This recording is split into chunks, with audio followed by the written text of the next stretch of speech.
ఎవరు చిన్నప్పటి నుంచి పెంచి పోషించినవాడు కాదు, లేదా చిన్నప్పటి పెంచి పోషించిన ఆమె కాదు, వాళ్ళు బరువుల బాధ్యతలు నెత్తిమీద మోసుకునే వాళ్ళు కాదు, వాళ్ళు బాగానే ఉంటారు. ఎవరు వాళ్ళు? యోనా లాంటి వాళ్ళు. మూడో వ్యక్తి ఇతను ఏంటంట చూడండి ఒకసారి. అప్పుడు యోనా ఆ పట్టణంలో నుండి పోయి దాని తూర్పు తట్టున బస చేసి అచ్చట పందిలి ఒకట వేసుకుని పట్టణమునకు ఏమి సంభవించునో చూచెదనని ఆ నీడను కూర్చొని ఉండగా. వాళ్ళ నొప్పులు అలా పడుతున్నారు. దేవా రక్షించు ఉపవాసం ఉండి తర్వాత వాళ్ళు చెడుతనను వదిలేసి ఏం వదిలేసి 9 చూడండి. మనుషులందరూ తమ దుర్మార్గములను విడిచి తాము చేయు బలాత్కారమును మానివేయాలనని మనుషులేమి పశువులేమి సమస్తమును గోనెపట్ట కట్టుకొనలను జనులు మనస్పూర్వకముగా దేవుని వేడుకొనవలను అని దూతలు నినేవే పట్టణంలో చాటించి ప్రకటన చేస్తారు. ఆ విధంగా అందరూ చేసిన తర్వాత ఈ నినేవే వారు తమ చెడు నడతలను మానుకొనగా వారు చేయుచున్న క్రియలను దేవుడు చూచి పశ్చాత్తాపుడై వారికి చేయదనని తాను మాటిచ్చిన కీడు చేయక మానేను. ఆమేన్, హల్లెలూయా. ఇది మానేశారు. కానీ ఒకళ్ళు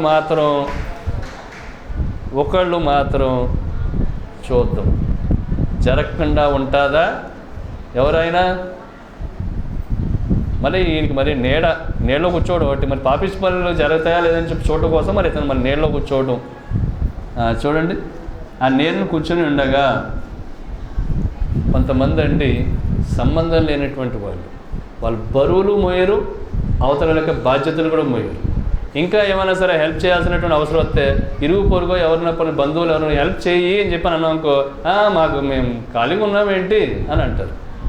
ఉంటారండి కొంతమంది. అంటే మరి మన దగ్గర హెల్ప్ తీసుకొని మన దగ్గర సహాయం పొంది మన దగ్గర సహకారం పొంది కూడా మనకు అవసరం ఉన్నటువంటి సమయాల్లో అవతల వాళ్ళు చేయనటువంటి వాళ్ళు మనం ఎప్పుడైనా ఇబ్బంది పడుతున్నప్పుడు మనం ఎప్పుడు పాడైపోతామా లేకపోతే మనం ఎప్పుడు దిగజారిపోతామా అనేటువంటి చూసేవాళ్ళండి ఇప్పుడే కాదండి అప్పుడు కూడా ఉన్నారు.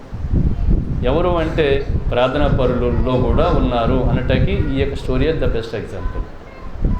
బైబిల్ పట్టుకున్నటువంటి వాళ్ళు కూడా ఉన్నారు. దీనికి మన అనవసరంగా కొంతమంది ఏం చేస్తారంటే హిందూ మతమో ముస్లింలోనో చేసుకుంటే ఏం లేదండి. అసలు మనం మతాల జోలికి వెళ్ళాల్సిన అవసరం లేదు. బైబిల్ పట్టుకున్న వాళ్ళు కూడా ఉన్నారు అనటానికి ఈ స్టోరీ ద బెస్ట్ ఎగ్జాంపుల్. ఏం జరుగుతుందో చూస్తా అని చెప్పి చక్కని నీళ్ళలో ఉండి చూస్తున్నాడు. కొంతమంది అండి కుటుంబాల్లో మనం ఇబ్బంది పడుతున్నప్పుడు మనకి సహాయం చేయనటువంటి వాళ్ళు కూడా ఎలా జరుగుతుందో చూస్తానులే, అది తప్పు కదా, అలా చేయకూడదు కదా, అలా ఎందుకు చేశారు, కొన్ని ఒప్పేదో నువ్వు చేసి చూపించవచ్చు కదా. వాళ్ళు ఏదో వాళ్ళ పొరాకు లేదో వాళ్ళు పడ్డారు, వాళ్ళు ఏదో చేస్తున్నారు, అక్కడ వాళ్ళు నొప్పి లేదో వాళ్ళు పడుతున్నారు, అలా ఎందుకు జరగాలని చెప్పి నువ్వు మధ్యలో తీర్పు నువ్వే తీర్చేస్తున్నావు, నువ్వే జడ్జివి, నువ్వే లాయర్వి, అన్నీ నువ్వే. మరి నువ్వేదో చక్కగా వెళ్ళి అలా హెల్ప్ చేసి పెట్టచ్చు కదా. వాళ్ళు ఏదో ఇబ్బందులు పడుతున్నప్పుడు నువ్వు అది మనం చెయ్యం. యోనా వాస్తవం ఏం చేయాలి? దేవాదేవునికి దేవా నువ్వు నన్ను అయితే చెప్పమన్నావు కానీ ఒకసారి ఆలోచించి ఒకసారి క్షమాపణ అయితే కనుక బాగుంటుంది కదని చెప్పి అలా కదా. మరి యోనా దేవాదేవుని అడగాలి. మధ్యలో యోనా అలా కాకుండా ఏం జరుగుతుందిలే చూస్తా, ఎలా జరగకుండా ఉంటుందో కూడా చూస్తా అంటే యోనా దృష్టిలో వాళ్ళు పాడైపోవాలి. యోనా దృష్టిలో దాని అర్థం అదే కదా, జరగాలి, ఏదైతే ఉందో అది జరగాలి అనేటువంటిదే కదా. నేను మరలా చెప్తున్నానండి, మరలా చెప్తున్నాను. అనవసరంగా అవతల వాళ్ళ జోలికి యువతల వాళ్ళ జోలికి వెళ్ళమాకండి. అది దేవాదేవునికి ఎటువంటి విధంగా కూడా ఇష్టం కాదు. ఒకవేళ వాళ్ళు ఏమన్నా సరే దేవాదేవుని మాటిచ్చి దేవాదేవుడు వేలుగు మాటిచ్చి ఒకవేళ అది ఏమైనా జరగకపోతే అది వారి యొక్క వ్యక్తిగత వ్యవహారము అనేటువంటి విషయము స్పష్టంగా మనం అర్థం చేసుకోవాలి. కొన్ని విషయాల్లో కొన్ని వ్యవహారాల్లో మనం అనుకున్నట్టే జరగలేదు అని చెప్పి అనుకున్న అవతల వాళ్ళు బాగానే ఉన్నారు కదా, ఆ నినేవే పట్టణం వాళ్ళు బాగానే ఉన్నారు, దేవాదేవుడు ఆయన ఇద్దరు బాగానే ఉన్నారు. మధ్యలో దీనికి సంబంధమైనటువంటి ఈ వ్యక్తికి ఎందుకు అభ్యంతరం, ఈ వ్యక్తికి ఎందుకని అబ్జెక్షన్? ఏమని ఉంటే కనుక దేవాదేవుడు కదా చూసుకునేటువంటి వ్యవహారం. ఏమన్నా జరిగితే ఏదైతే జరగాలి అనేటువంటి వ్యవహారంలో జరగకుండా దానికి వ్యతిరేకంగా జరిగినప్పుడు అది దేవాదేవుడు ఆ యొక్క నినేవే పట్టణం అనేటువంటి వాళ్ళ కదా చూసుకోవాల్సిన వ్యవహారం. ఎందుకని చెప్పి మధ్యలో మూడో వ్యక్తిగా ఉన్నటువంటి ఇతను కోపగించుకొని ఇతను ఎలా జరగకుండా ఉంటుందో అసలు ఎలా జరుగుతుందో నేను చూస్తాను అని చెప్పినటువంటి వ్యవహారం ఏమవుతుందో తెలుసండి, అది ఎప్పటికీ కూడా మంచిది కాదు. అది ఎన్నడూ కూడా మంచిది కానే కాదు.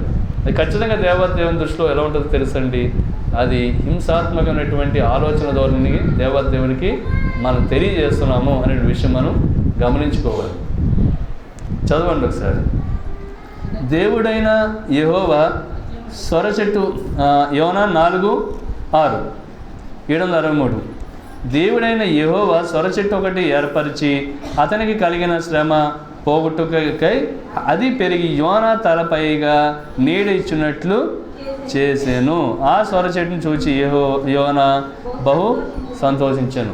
ఈయన నీడున్న వ్యక్తికి దేవుడు ఏం చేశారంటే ఇంకా మంచి నీడు ఇచ్చేలాగా, అంటే మనకు అర్థమయ్యే పరిభాష చెప్పాలి, ఏసీ అనుకోండి పోని, ఆ ఏసీ ఏర్పాట్లలాగా దేవుడు ఇచ్చేశారు. మరుసటి ఉదయమందు దేవుడు ఒక పురుగును ఏర్పరచక అది ఆ చెట్టును తొలిచినందున ఆ చెట్టు వాడిపోయాను. అంటే ఎప్పుడైతే ఆ చెట్టు వచ్చి అంత బాగుందో అంత ఉన్నప్పుడు ఈయన చాలా ఆనందపడిపోయాడు. మరుసటి రోజే పురుగు వచ్చేసింది. పురుగు వచ్చి మొత్తం తొలిచేయగా మొత్తం వాడిపోయాను. మరియు ఎండ కాయగా దేవుడు వేడిమి గల తూర్పు గాలిని రప్పించాను. యోనా తలకు ఎండ దెబ్బ తగలగా అతడు సొమ్మసిల్లి బ్రతుకుడు కంటే చచ్చుడు నాకు మేలు అనుకున్నాను. Amen hallelujah. మళ్ళీ ఏంటి, మళ్ళీ దేనికి చచ్చిపోతా అంటాడు అతను? వీళ్ళు బ్రతుకులు ఏంటో మాడితే చచ్చిపోతానంటారు వీళ్ళు. ఎవరు వీళ్ళు? అవతల వాళ్ళని బట్టి చూసి వాళ్ళని వాళ్ళు. మీకు ఒకటే చెప్తున్నానండి, చిన్న సింపుల్ అండి. ఇలాంటి వాళ్ళ నోటి నుంచి ఎక్కువ చచ్చిపోవడం అనేటువంటి మాటలు వస్తాయి. చచ్చిపోతాను నువ్వు చేయకపోతే చచ్చిపోతాను. భార్య భర్తను బ్లాక్మెయిల్ చేయడం, భర్త ఏమో భార్యను బ్లాక్మెయిల్ చేయడం, చెల్లేమో అక్కని, అన్నయ్య ఏమో తమ్ముడు. ఏంటది? చచ్చిపోతాను రోజులో 10 సార్లు చచ్చిపోతానని అంటారు. ఒక విషయం మరలా చెప్తున్నానండి, యోనా ఇతని వైఖరి మారాలి. ఎవరైతే అవతల వాళ్ళ యొక్క మేలును కోరరో, ఎవరైతే అవతల వాళ్ళ యొక్క ఉన్నతిని స్వాగతించలేరో, ఎవరైతే అవతల వారిని మనస్ఫూర్తిగా కృపా కటాక్షం అనేటువంటి విషయాన్ని వీళ్ళు యాక్సెప్ట్ చేయలేరు, అవతల వాళ్ళ జీవితాలు పక్కన పెడితే ముందు యువతల వాళ్ళ జీవితాలు బాగోవు అని అనటానికి ద బెస్ట్ ఎగ్జాంపుల్ యోనా. మళ్ళీ అది కూడా చెప్తున్నానండి, యోనా ద బెస్ట్ ఎగ్జాంపుల్. ఏదో మళ్ళీ చచ్చిపోతా అంటున్నాడు. ముందేమో చెప్పాల్సింది ఏదో చెప్పి జరగాల్సింది ఏదో జరగదని చెప్పి అప్పుడు చచ్చిపోతా అంటున్నాడు. తర్వాత ఏంటంటే చక్కగా ఏసీ లాంటి మంచి నీడ వచ్చి అది యొక్క చెట్టు ఏదైతే ఉందో మళ్ళీ లేదని చెప్పి మళ్ళీ చచ్చిపోతా అంటున్నాడు. ఎవరు ఇతను? లేదా ఎవరు ఈమె? ఇతనికి సంబంధించిన లేనటువంటి వ్యవహారాల్లో తల దూచేటటువంటి ఒక వ్యక్తులు. ఇంకా చెప్పాలంటే వాళ్ళు తప్పు చేశారు, ఇలా జరగాలి అనేటువంటి వైఖరి కలిగి ఎంతసేపు కూడా అవతల వాళ్ళు పాడైపోవాలి, లేకపోతే అవతల వాళ్ళు ఏదో విధంగా శాపం గురవ్వాలి, లేదా అవతల వాళ్ళు ఏదో విధంగా హీనపరుస్తూ, కించపరుస్తూ, కుటుంబాలను హీనపరుస్తూ, లేదా మనుషులను హీనపరుస్తూ, వ్యక్తిత్వాలను హీనం చేస్తూ, నలుగురు ఎక్కడైనా సరే లోకు చేయాలి, లేకపోతే చులకన చేయాలి అనేటువంటి వైఖరి ఎంతసేపు కూడా ఉన్నటువంటి వాళ్ళల్లో ఉన్నటువంటి ఒక మానసిక రోగం ఏంటో తెలుసా అండి? చచ్చిపోతా అంటారు వీళ్ళు. కారణం ఏంటి? వీళ్ళు బ్రతుకులు బాగోవు కాబట్టి. బైబిలే పట్టుకోవచ్చు, ప్రార్థన చేయొచ్చు, ఉదయం సాయంత్రం వరకు మొత్తం మీద ఎన్నైనా చేయొచ్చు, దానిలో ఎవరు కాదనను. కానీ ఎంతసేపు కూడా ఎంతసేపు కూడానండి సానుభూతి మీద అవతల వాళ్ళని వంగతీయాలి.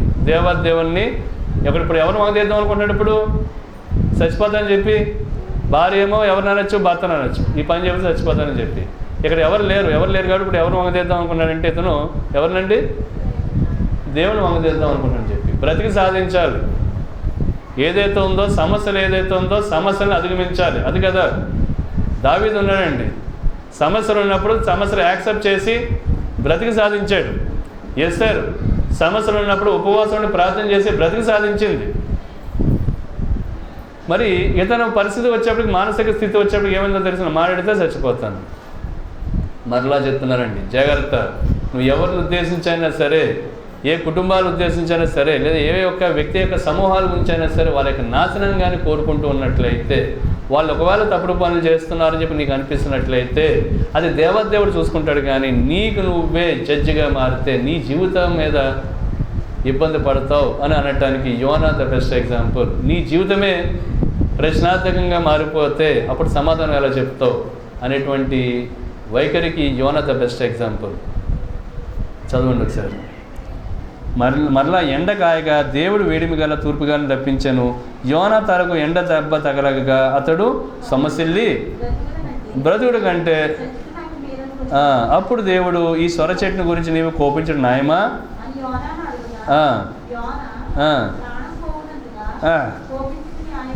ఆమేన్, హల్లెలూయా.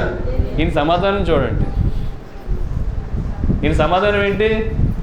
దేవదేవుడు అడుగుతున్నాడు, ఆ సొర చెట్టు కోసం